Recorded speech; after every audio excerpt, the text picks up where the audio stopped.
If you're someone thinking about using minoxidil to address your hair loss, well, you've come to the right spot. Because together we're going to explore the potential side effects of using oral or topical minoxidil to address your hair loss. For those of you who are new to our channel, I am Dr. Ross Kopelman. I'm a hair transplant surgeon as well as an expert in hair loss. On this channel, we cover a lot of topics on hair loss as well as plastic surgery. We would love for you to hit that subscribe button so you can join our growing community, and let's get started. Minoxidil comes in different formulations. Now, if you want it topically, it's usually over the counter. You don't need a prescription. And topically, you can either get it as a liquid or as a foam. But if you want an oral pill of minoxidil, that requires a prescription. And sometimes you can even get minoxidil as a gel. Minoxidil was originally developed as a blood pressure medication in the 1960s. But one of the interesting things that they found during the clinical trials is that people developed a side effect where they were getting excessive hair growth in random areas of their body. This is called hypertrichosis. Now, this side effect was to our benefit because in 1986, the FDA approved for the first time the use of a topical form of minoxidil under the brand name known as Rogaine, we all know Rogaine, to be used for men for androgenic alopecia.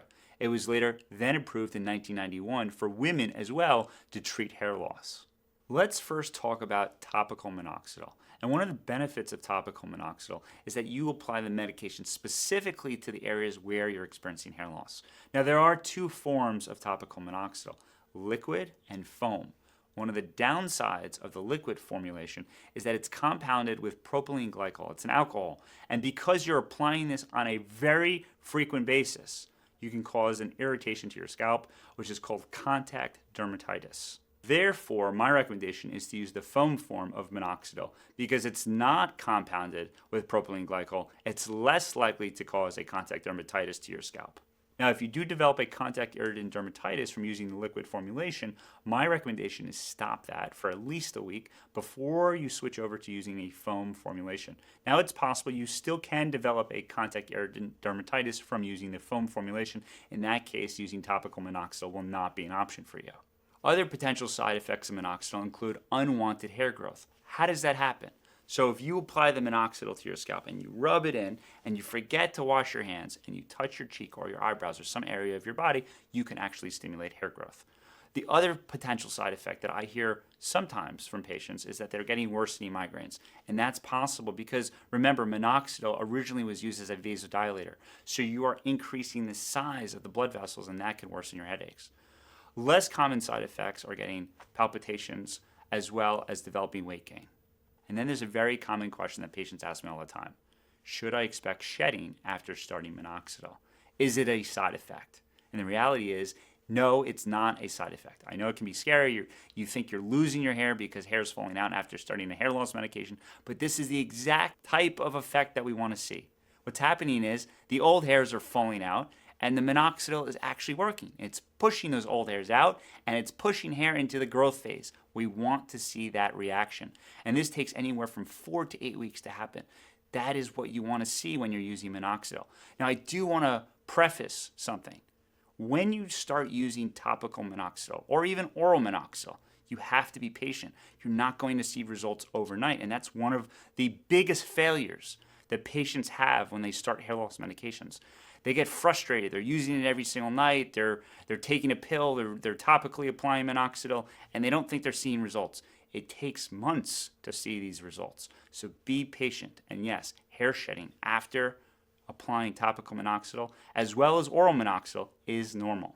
If you are considering incorporating topical minoxidil into your routine, I do have a proclivity for Rogaine foam 5% specifically.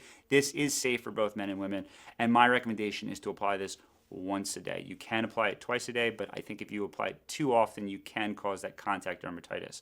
Now, the only time I would avoid applying topical minoxidil to your scalp is if you're a female and you're currently pregnant or you're breastfeeding. Do not use minoxidil.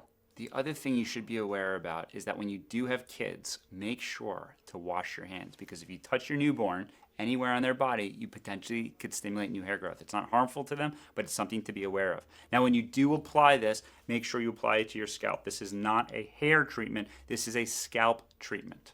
Now let's switch gears and talk about oral minoxidil. And there's a lot of benefits to using a pill on a daily basis. Compliance is improved because instead of having to topically apply minoxidil to your scalp, either in the morning or evening time, you only have to take one pill a day. So it's much easier to stay on that routine. With that said, I do want to emphasize that you're taking a pill. This is systemic, okay? But you're taking a very low dosage. You're not taking the dosage that would actually have any impact whatsoever on your blood pressure. But there is a potential for you to develop migraines. Very low risk for heart palpitations or water retention, but it's something that we have to keep in mind. And the biggest complaint that I get specifically from women is that they're growing hair in unwanted places, their chin, above their lip. But it's usually peach fuzz, and that can be removed by shaving that area. So that shouldn't be a reason not to use oral minoxidil. In fact, there are millions of women who use oral minoxidil all the time to address hair loss.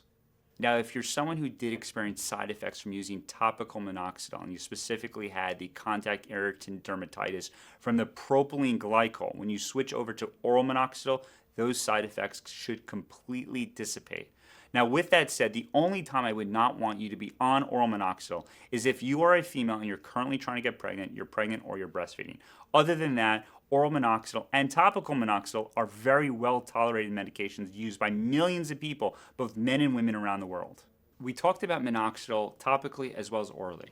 Minoxidil sometimes can also be used as a mesotherapy treatment. I made an entire video about this. I encourage you to check it out. But again, side effects are very similar to the topical and oral formulations. But again, side effects overall from minoxidil are very rare. Minoxidil as a hair loss medication has stood the test of time. It's been used for over 30 years now. If I have not answered all of your questions about the potential side effects of using this medication for your hair loss, please leave them in the comments below. I will make sure to answer them. And as always, I am here on your journey to address your hair loss.